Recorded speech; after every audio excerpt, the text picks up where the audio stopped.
Vivek sir, you know Vivek sir? Vivek Kesi? Yes, You sir. will take second period. I have got the notice information, just information from your coordinator. Vivek Kesi sir will take the class in second period. So you, okay, have you got in the screen? Yes, sir. Okay, this one you look here.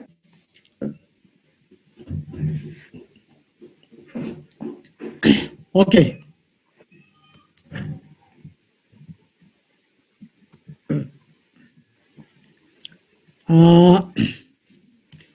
Examples on workout examples on measurement of angles, exercise 6.1, section C. You know, page number on page number 72 and 73. Section C, I think we have not started. जस्तो लाग्छ मलाई कि गरिसकेका So छौँ. we have not started. Started. So we haven't So, started section. we have not started. So today we are going to start. Everyone, be attentive. अब यहाँनिर you look here already you know. अब मैले यहाँ note भनेर दिएको छ. Note 1 degree equal to 10/9 grade. Already you know. यदि 1 degree equal to 10/9 grade हुन्छ भने then x degree equal to how to find? To find x degree we have to multiply by x. So 10/9 ले x ले multiply गर्ने. So we can find the value of x degree. Similarly, if x degree equal to 27 degree छ भने यो डिग्रीलाई ग्रेडमा लाँदाखेरि कति होला? 27 degree equal to how many grade? How to change into grade? Already we have done. तर यहाँनिर another shortcut way I am giving you. The way you can shortcut way. जस्तो x degree बराबर निकाल्नु छ, x degree equal to already you look there x into 10/9 grade हुन्छ. तर x degree equal to 27 degree छ भने 27 degree equal how much? 10/9. Grade भन्दाखेरि 27 तो x को ठाउँमा 27 ले रिप्लेस गर्ने, सब्स्टिट्युट गर्ने. सो 27 into 10/9 ग्रेड हुन्छ. यसलाई कट गर्ने, कट गरेर if you are changing into the simplest form you will get 30 grade भनेको 27 degree equal to 30 grade you will get. यसरी गर्यो भनेदेखि it will be easy. So I am giving you another way also, another method also to do in shortcut way. यसरी गर्दा सजिलो हुन्छ. This is the method भने पनि or formula भने पनि or clue भने पनि like this you try to do everyone. अनि similarly grade how to change into degree. अब हामीलाई थाहा छ ग्रेडलाई कति डिग्रीमा चेन्ज गर्ने. त्यसैले first of all you know 1 grade बराबर थाहा हुनु पर्यो. 1 ग्रेड इक्वल टु 9/10 डिग्री हुन्छ. Then X grade equal to how? To find X grade equal to just multiply by X. So X into 9/10 grade हुने भयो. If X grade equal to 10 grade भने 10 grade equal to how many degree? 10 grade बराबर कति degree हुँदा? How to change? Look here, just you have to replace x by 10. किन? x त 10 grade हो नि, त्यो x लाई 10 ले रिप्लेस गर्ने अर सब्स्टिट्युट गर्ने. अनि 10 into 9/10 कट 10 कट हुने भयो. 10 is numerator and the 10 is denominator. We can cut. So there is left 9 भनेपछि 10 ग्रेड इक्वल टु 9 डिग्री हुने रहेछ. सो अलरेडी यु नो किन 100 ग्रेड इक्वल टु 90 डिग्री हुन्छ भनेको मतलब 90 डिग्री इक्वल टु 100 ग्रेड हुन्छ भने अब 10 इक्वल टु 9 डिग्री हुन्छ. 9 degree. This is the shortcut way and easier way to change grade into degree, similarly into grade. Okay, अब section C को केही ओके प्रब्लम नम्बर 7 भनेर बुकमा दिएको छ. त्यही नम्बर 7 है. Here I am going to do first. Look page number 73 को नम्बर 7 हेर्ने, सेक्सन सी को नम्बर 7 हेर्ने. Everyone, how to do it? Subtract the sum of 30 degree and 40 degree from 100 grade in degree. अरे के भन्छ? Subtract the sum of 30 degree and 40 degree from 100 grade in degree भनेको answer चाहिँ डिग्रीमा आउनु पर्यो. 100 ग्रेडबाट 30 डिग्री र 40 डिग्रीको सम सब्ट्र्याक्ट गर्दाखेरि डिग्रीमा कति आउँछ भनेको. How much you will get in degree if you subtract the sum of 30 degree and 40 degree from 100 grade भनेपछि 100 ग्रेडलाई पनि डिग्रीमा लानु पर्यो. So how to do it? Remember Okay, how to do it? 100 into 10 by 9. यसलाई ग्रेडलाई डिग्रीमा लानु पर्दाखेरि अब 100 ग्रेड भनेको कति हुन्छ? या who said? Just Krishna. before who was saying? Tell me. Yeah. Krishna. How to do it? Tell me the way. कसरी गर्ने? Sir, 100 into 9 by 10. पहिला थाहा हुनु पर्यो x great equal to how many degree? X great equal to x into what? 9 by 10. Oh? Yes, sir. 9 by 10. Great लाई डिग्रीमा लाँदाखेरि it's value decreases, little beet decreases. किन? 100 grade बराबर 90 डिग्री हो नि, 100 बराबर यता 90 हुन्छ भनेपछि यसको value little beet decreases, value घट्छ। यो थाहा राख्ने। डिग्रीलाई ग्रेडमा लाँदाखेरि फेरि बढ्छ। किन? 90 डिग्री इक्वल टु 100 ग्रेड हो। So that 100 grade will become 90 degree. So let's see here. Yeah, 100 into 9 upon what? 10. 10 जा हुने भयो भनेपछि 100 बराबर त थाहा छँदैछ नि। 100 grade equal to how many degree? 90 degree हुन्छ भन्ने त पहिल्यै थाहा छ नि, already you know. 1 right angle equal to 90 degree, 90 degree भनेको 100 grade in French system, already you know. Okay, so look here. ल अब so you look here, 100 grade equal to 90 degree we are getting. अब आइसक्यो 90 degree. अब के गर्ने त? Now after this what we have to get its solution. यो 90 डिग्रीबाट 30 degree र 40 डिग्रीको सम सबट्र्याक्ट गर्ने। किन? 100 ग्रेड भनेको 90 भयो नि। 90 minus 70. या 90 degree minus sum of 30 degree and 40 degree भनेपछि 30 degree sum of degree equal to how much? 70 degree. 90 minus 70 भनेको कति आउने भयो? 20. 20. We are getting 20. Okay, you look here, 20 degree. So you look now, 90 degree minus 30 degree, 40 degree, which is equal to 90 degree minus 70 degree, which is equal to 20 degree. Everyone, are you clear? Yes, sir. Okay, it's very easy. So now next number हेर्ने अब। Next number 8 पनि हेरौँ। Number 8, little bit difficult, you have to prove it. अब अलिकति we are going to from simple to complex. Okay. You look, if d be the number of degrees in any angle and g be the number of grades, prove that g equal to d plus 1 by 9d भन्छ। Everyone look here. d be the number of degrees in any angle, कुनै पनि एंगलको यो d भन्ने चाहिँ के अरे? Number of degrees अरे। यो d भन्ने चाहिँ एंगल यो डिग्रीमा छ अरे, डिग्रीमा छ। कुनै पनि एंगल d भन्ने एंगल डिग्रीमा छ भने g be the number of grades, अनि त्यही एंगल अर्को युनिटमा चाहिँ अर्को सिस्टममा चाहिँ के छ अरे? ग्रेडमा छ अरे, ग्रेडमा छ, g ग्रेडमा छ भने prove that g equal to d। Can you do? उत्सव Dangwal? Yes, sir. Can you do? Yes, sir. सकिएला? You have to try hard. त्यो यस मात्रै भन्ने होइन कि यसलाई 10 times 20 times पनि गर्नुपर्छ। You have to try many times. So how to do it? You look here.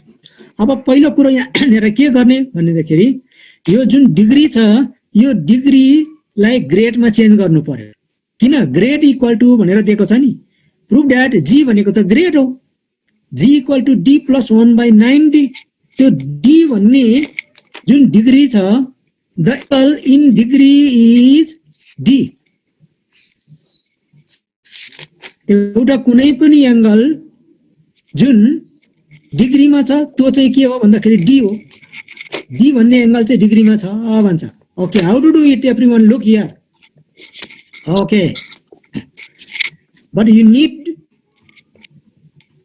to do more practice. Everyone look here. The given angle in degree is d. अघि नै पहिल्यै भनिसकेको छ if D the number of degrees in any angle भनेर भनिसकेको छ so the given angle in degree is D भनेपछि then the angle in grade कसरी चेन्ज गर्ने डिग्रीलाई ग्रेडमा कसरी चेन्ज गर्ने अलरेडी यु नो अघि मैले दिएको छ नि माथि X grade equal to how to change into degree या भनेपछि त्यो 10/9 ले डी ले मल्टिप्लाई गर्ने भनेको त्यो डिग्रीमा भएको एंगलले मल्टिप्लाई गर्ने त्यो एक्स डिग्री पनि हुन सक्छ त्यो कुनै पनि डिग्री हुन सक्छ माथि जस्तै 27 डिग्री पनि हुन सक्छ 27 डिग्रीलाई ग्रेडमा चेन्ज गर्दाखेरि कति आएको थियो 30 ग्रेड आएको थियो त्यस्तै डी डिग्रीलाई ग्रेडमा चेन्ज गर्दाखेरि कति आउने भयो 10d/9 ओके यो एंगल अब ग्रेडमा चेन्ज भयो यो एंगल र यो जी भन्ने बराबर हुनुपर्छ किन अब यो डिग्री चाहिँ ग्रेडमा चेन्ज भयो त्यही एंगल अर्को केमा छ भन्दाखेरि जी मा छ यो एंगल चाहिँ बराबर हुनुपर्छ they must be equal okay look here next step you look according to question you look here G equal to 10d/9 किन दुईटै ग्रेड हो नि दुईटै एंगल ग्रेड मात्रै होइन त्यही एंगल हो एउटालाई डी ले जनाको अर्कोलाई ग्रेड ले जनाको मात्रै हो एउटा चाहिँ डिग्रीमा चेन्ज गर्दाखेरि डी ले अर्को चाहिँ ग्रेडमा हुँदाखेरि चाहिँ जी ले त्यही एंगललाई इक्वल मस्ट बी इक्वल भनेपछि we can write G equal to 10d/9 you look here according to question okay everyone look here after अब के हुने भयो त टेल मी अब what we can write everyone look here what we can write g equal to 10/9 यो 10d भनेको त के हो यो 10d भनेको 9d plus d या 9d plus d पनि लेख्न सकिन्छ र d plus 9d पनि लेख्न सकिन्छ can you write Yes, can you sir. write तर हामीलाई यहाँ के लेख्दा राम्रो होला what will be better 9d plus d किन हामीलाई d plus 1/9d निकाल्नु छ नि यसलाई चाहिँ अब त्यतिकै सजिलै यो हुँदैन you have to do this many times you look here okay g equal to 9d plus d actually 9d plus d भनेको 10d नै हो just we are splitting up to get the d plus 1/9d त्यो निकाल्नको लागि हामीले we are breaking down भन्ने पनि we are splitting भने पनि we are splitting into two terms 10d भनेको 9d plus d in the denominator 9 is 9 how we can break up अब यसलाई कसरी ब्रेक अप गर्ने त we can write 9d/9 plus d/9 यो थाहा पाइराख्ने this step is very important यो step थाहा पाइराख्ने it is very important यो 9d plus d/9 equal to we can write 9d/9 plus d/9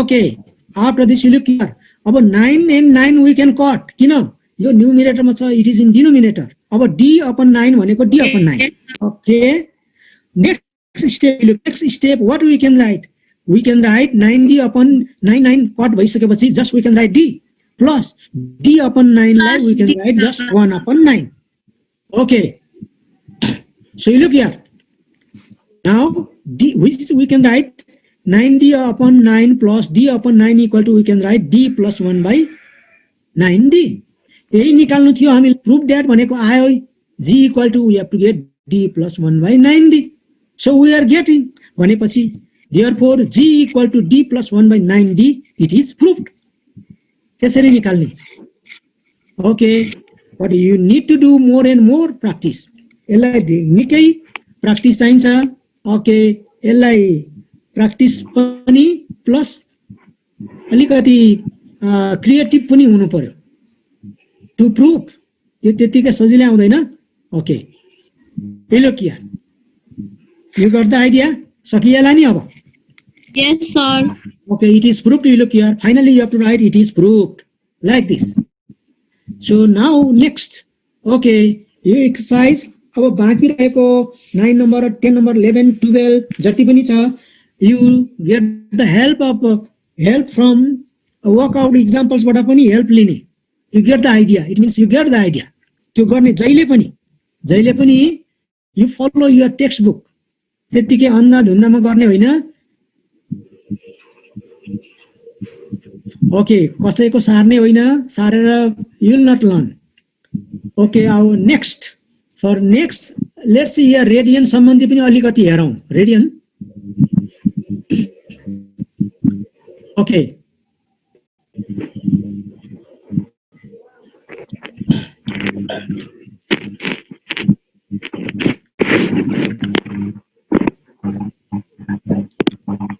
radian system okay let's see here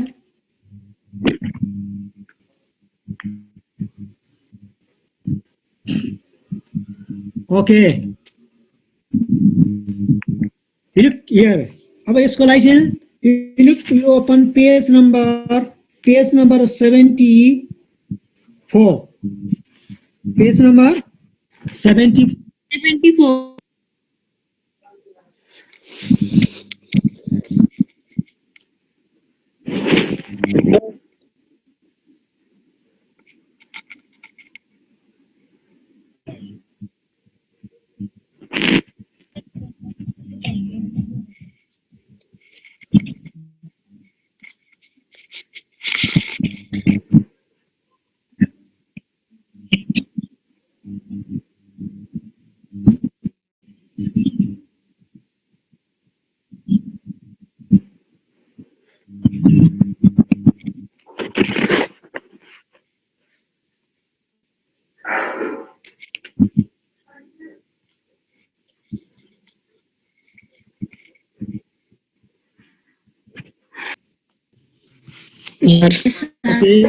युजरलाई राम्ररी हेर्ने अब यो चाहिँ third type of measurement system we measure the angle in different system अब first system and second system sexagesimal and centesimal already we have discussed अब यो चाहिँ भयो थर्ड टाइप यसलाई भन्छ radian system circular look here in circular measure भनेको के हो त यो circular measure so line of system to measure the angle तर यो कस्तो सिस्टम हो त okay everyone will look here first of all you have to draw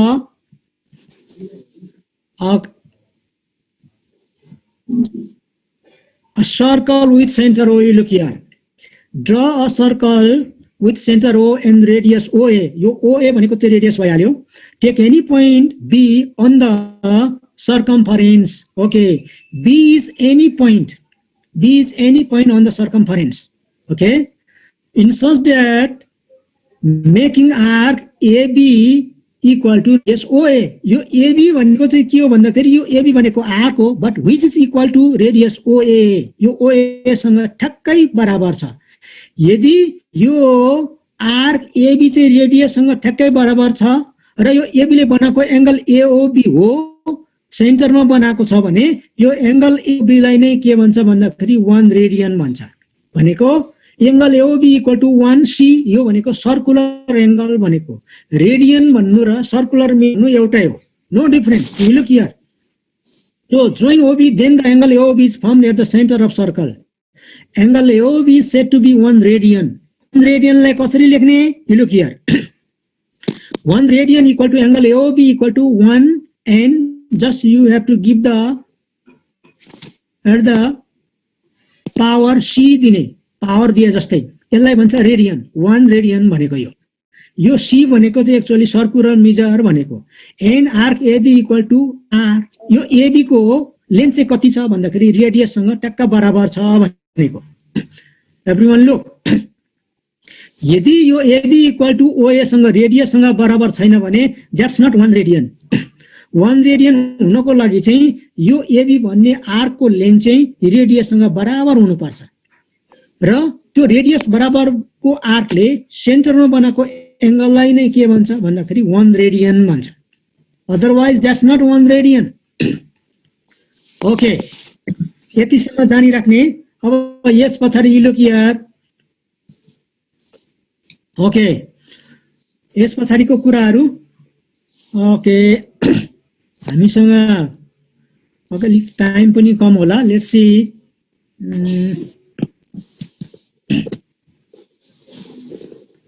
त्यो भन्दा पहिला टाइम भ्याएछ भने अरु चाहिँ 10 number 11 number not related with the radian system यसलाई पनि if you want to do try you can do you do try looking example get the help from the example you do try जति भनेको छ त्यतिसम्म मात्रै होइन you can do more than that also you do try yourself also यो अरू पनि आफै पनि ट्राई गरेर हेर्ने you want to do learn you need to